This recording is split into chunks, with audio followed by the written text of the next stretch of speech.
Hello viewers, this is Each Sense here, giving you another video on financial intelligence. Don't forget to buy the book below in the about section, as well as the posted link in the comment section. Let's begin. Now I gotta say this, because you hear this all the time. If you do what you love, you will never work a day in your life. And truth be told, that's incorrect.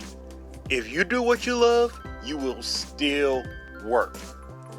Now, a lot of people who make that quote, if you do what you love, you'll never work in a day in your life, truly equate work as not being fun. Work to them is either an activity that must be done or a place they must go to in order to be paid what to do and be told what to do, essentially. Now, quite frankly, this quote does more harm than good, and I wanted to explain why that is. Think about everything that you enjoy and take pleasure in that's separated from work. This could be playing video games, partying, camping, all that, etc. This is truly something that you enjoy, and gosh darn it, you wish you could do it every day in your life, or at least every week. Now, herein lies the problem with that. The longer you are doing that activity, the less you come to enjoy it. Whether it's playing video games to partying, there's only a limit that you are going to continue enjoying that activity for your maximum happiness. And quite frankly, I know a lot of you guys aren't convinced. Let me give you an example. Again, let's take YouTubers who have been making content for years on end, like Jacksepticeye, some other fitness YouTubers, etc.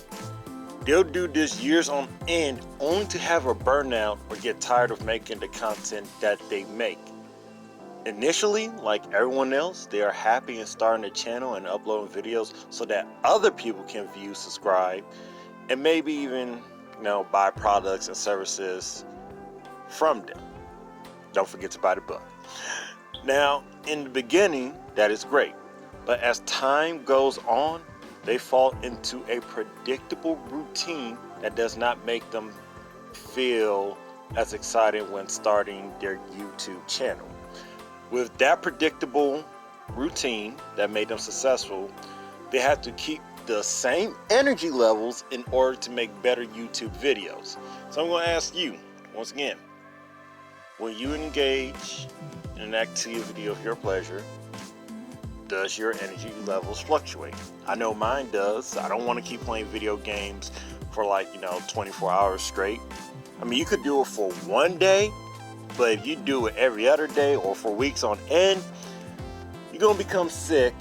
And if you do somehow able to do that, your body's going to deteriorate, period. All right.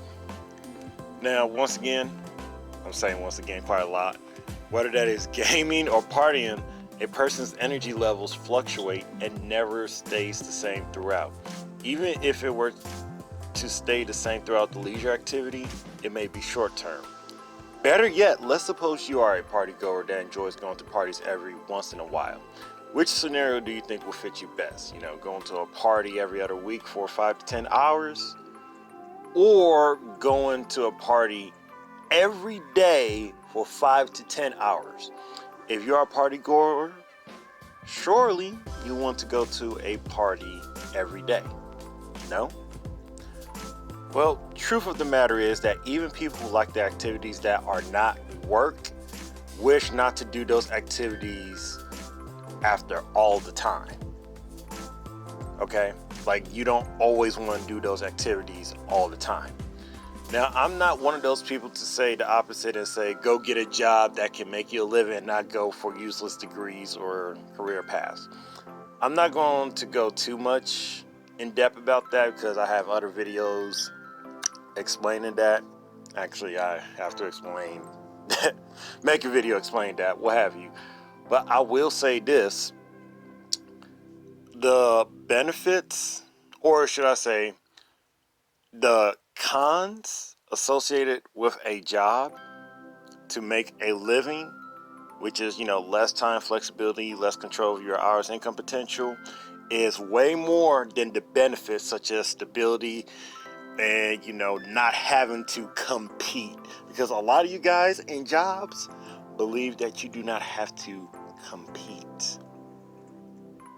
So, what does this deal with work? Because that's what the whole video is about. You do what you love, you still have to work.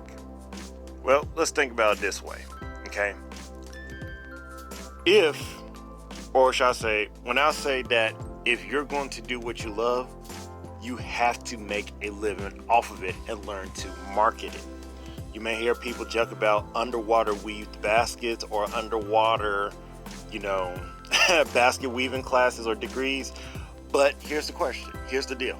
If someone buys that underwater basket, then it is valuable.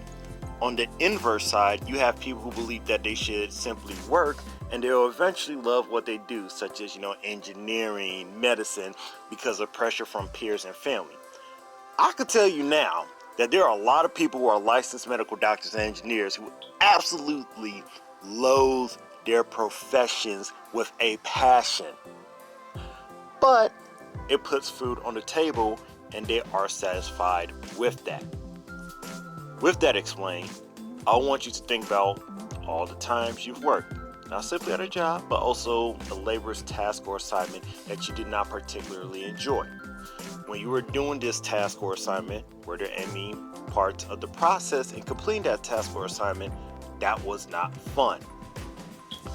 I know that for me, when I do a couple of tasks I may not enjoy from the start or middle of the process, but I definitely enjoy when they are completed. When I get that feeling of accomplishment from the work, it is great. If it's a self-imposed goal, such as, making $50,000 from my own business, then I'm elated with joy because I know that I was able to create that outcome with my own creativity without relying on someone else telling me what to do. I'm sure you created side projects for yourself or had problems that was hard, but once you completed the side projects or found solutions to your problems, you felt happy. So that in order to do what you love, work is involved. How do you, materialize your love of work for your benefit?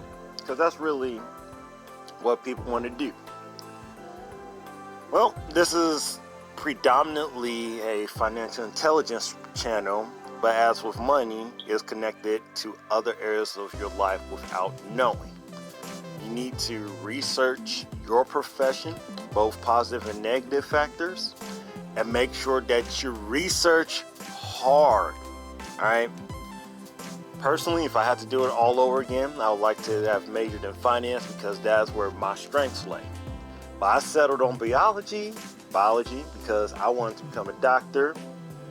And just FYI, you need to be on the pre-med track and you can really major in anything else. So I could have been a finance major and been a pre-med track. But I wound up failing my pre-med track regardless and eventually got my biology degree.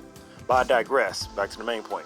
You want to research everything you like about about your profession. I don't know why I said acting. Because if you somehow go into your profession without knowing all the pros and cons, it could devastate you. It could very well hurt you. I remember why I came up with acting. Let's say you want to become an actor, right? You have to know the positives, as I said, as well as the negatives. I can point to negatives right off the bat. It's not a stable income like a job, which could be a positive to some, but most people do not want their income to fluctuate like crazy. Acting also requires a high degree of networking ability with the right people. And if you don't know the people to get you to climb up, you will be stuck.